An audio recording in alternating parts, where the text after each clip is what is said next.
I think, if I may, I think if I can paraphrase what Bill's saying, in 2005, when the council changed the process and made it subject to a conditional use permit. So from a historical perspective, in 2005, it was whatever it was, or prior to 2005. 2005, the council implemented the CUP process. So historically, that is where it falls in the timeline. And maybe explains a little bit of the council's logic in doing it. So with that, I agree with you. I think that's logically where it belongs. I guess it was, to me, it was when the term conditional use permit was Yes. introduced that was the first place that it appears that I felt that that's where it should be explained what that is. If you want to break it out, you could end that background first paragraph with where it ends with a conditional use permit, and then you could have a new paragraph that is headed conditional use permit process, include that, and then you'll jump back to the since 2005 for conditional permits to be issued. If you really feel that it needs to be separated, I think that'd be the way to do it. Well, So it still only flowed the because- same, but it yeah, just be yeah. broken up by headings. I do, just because that was, when we looked at the other question that had gotten written, we lost or never actually understood whether or not people understood the conditional use process when they answered the question. And that's what's been definitely addressed with these two questions, especially the first two, about what we were looking at. So we'll have to play with space to try to get to fit. Yeah, I know. Because you said that page is pretty full. And we're trying to get this onto one page front and back so that it was Yeah. less costed to produce and mail. So might have to shrink fonts or play with margin size to get a couple lines and a heading in there. All right, well, thank you for the consideration, and again, I can definitely tell, the level of things that you're trying to address, so I appreciate that. Sure. Yeah. I will admit an added level of confusion with that organization we just talked about, and Catherine called my idea. I don't support it anymore. After having talked through it with the two of you and having you walk us through that, I think it's good as it is. We're going to make a lot more people confused by jumping around and not flowing through this process the way it's laid out. So I have to say it, because it is a tough subject, well explained. It's the council's have service. Well, Brandy. I have a comment on something a little bit different, so maybe I shouldn't, it sounds like maybe we're still talking about this, so I don't want to We're good. jump. I had one other thought. I don't know if this could accomplish it. I think the flow is good too. The more we've talked about it, I think it does make sense, that the order of things, the way you have them laid out, Bill. I mean, are you thinking, Catherine, just because the questions are so separated from the description of CUP, is it possible, again, spacing-wise, it might be difficult, say, under that first 1A, to have a little parentheses or asterisk, like C definition above, or something like that, that could refer someone back to the background for what that CUP is. So if they jump to that question, they didn't really read it, and they're like, what's a conditional use permit? There could be a notation to refer to the above definition or something. I don't know. A way to just connect them back to it. You could say, as described in the background Sure. section, or something like that. Yeah, then it could just link people they back up to it, might since point there is some- that separation Sure. for someone who might need it.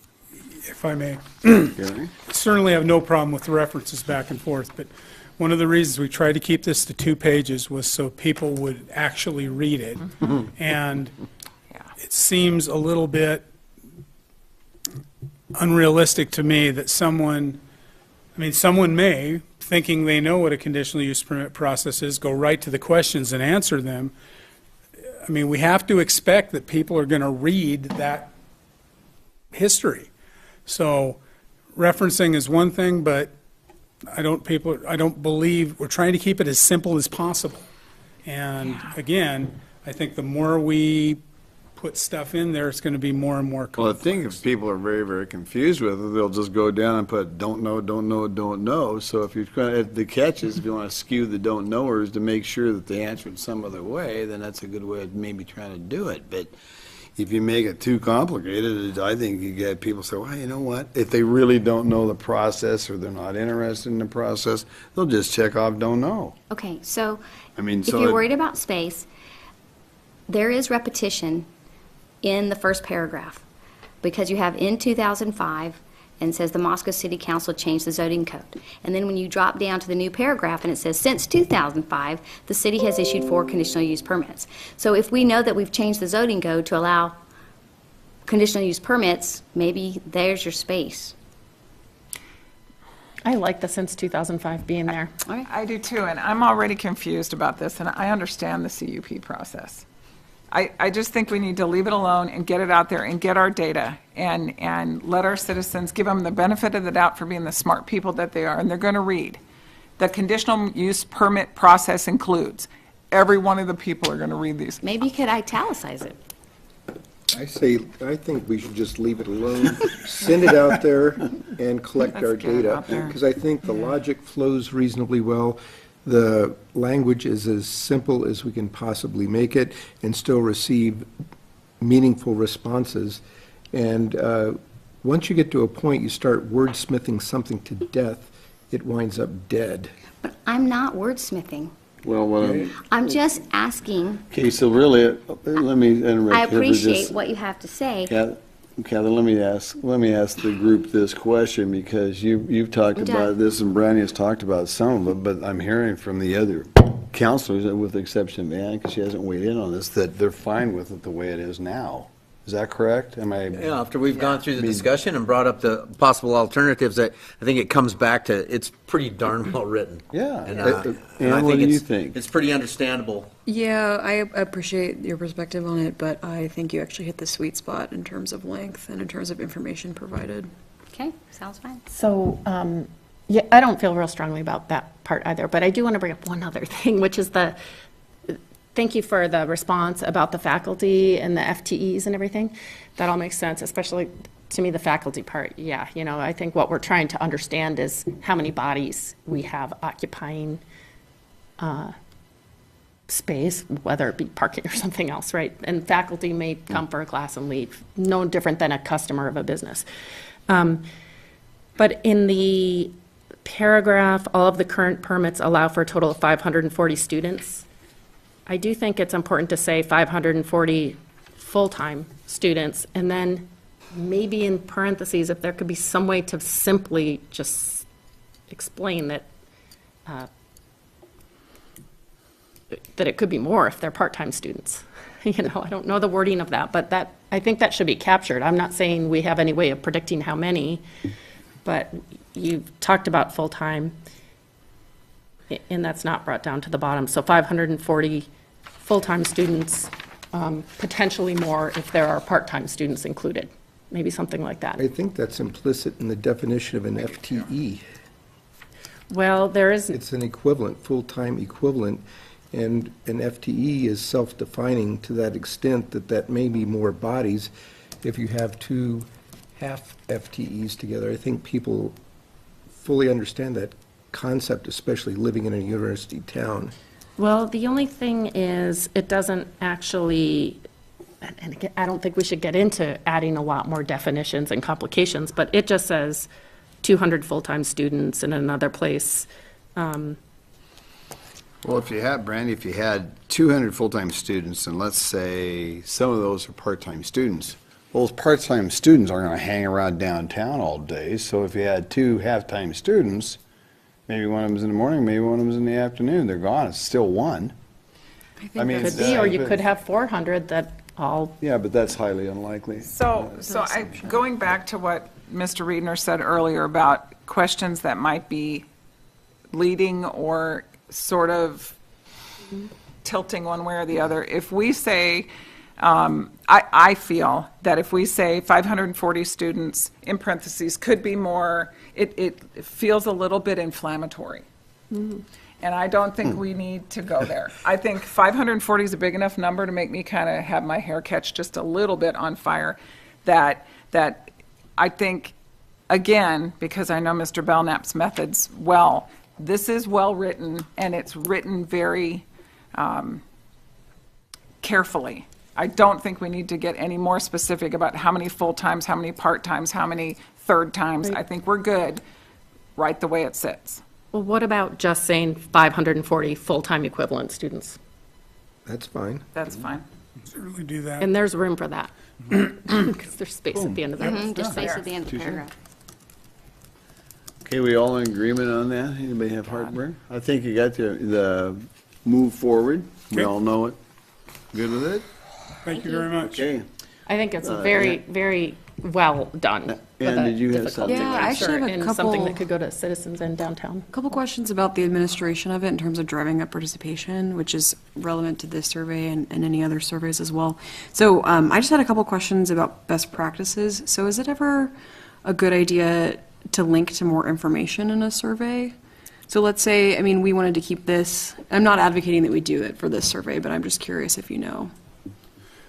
I know when I took my training in surveying, they want people to, especially in a citizen-type survey, which this is, you want people, you're trying to determine whether they like it or they don't like it.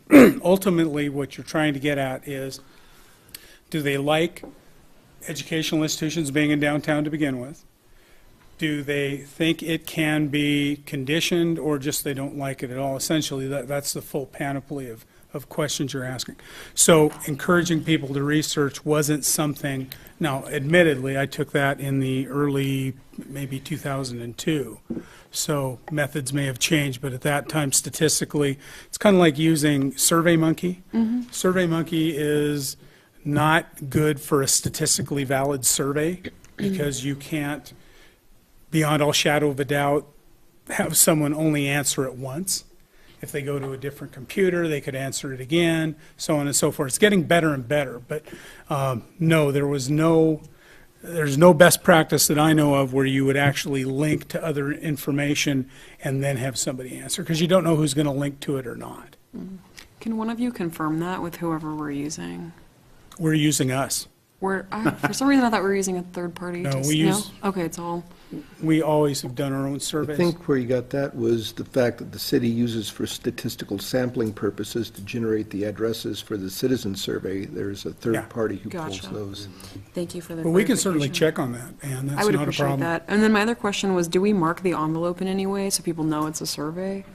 Yes, it's sent out, I think our citizen survey is actually sent out in an envelope that says contains citizen survey or something like that. We also have methods by which, and I don't know in this survey if it's necessary to have them color-coded for different sectors of the city. Obviously, we'll have surveys that go to downtown. They will be segregated from those sent to the general public. And then we'll also have something on there that says, if you were sent this survey twice, please only answer it once, type things. So we try to take as much guesswork out of it as we can. Okay, that's something I'd also be interested in seeing, if possible. See what? The envelope, whatever Okay. you end up using for that. That's all I had. Okay.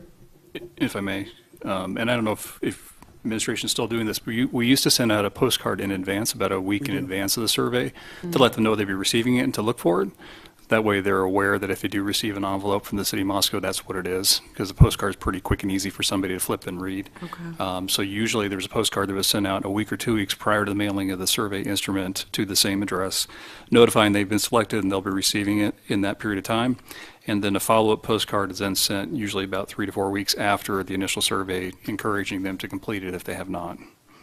So I know there's some advance notice, and there are publications that take a look at that and say, if you offer them $1 for completing the survey, or if you send a postcard, or if there's a letter signed from the mayor along with it, each of those actions can increase the response rate.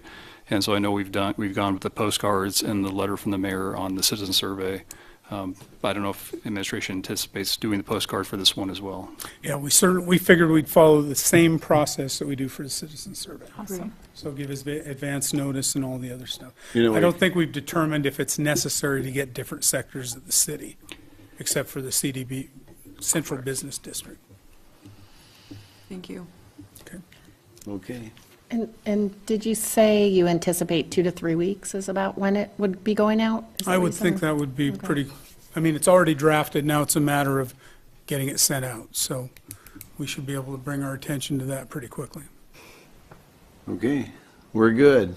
We talked it to death, so I think We did it was it. a We good just- conversation we got, discussion. It's our everybody. chance. We got to do it as best as we can. Yeah, not a problem with To it. really Well, find out what thank you, people Gary. think. We're going to go on to reports. I'm going to start with you, Gina.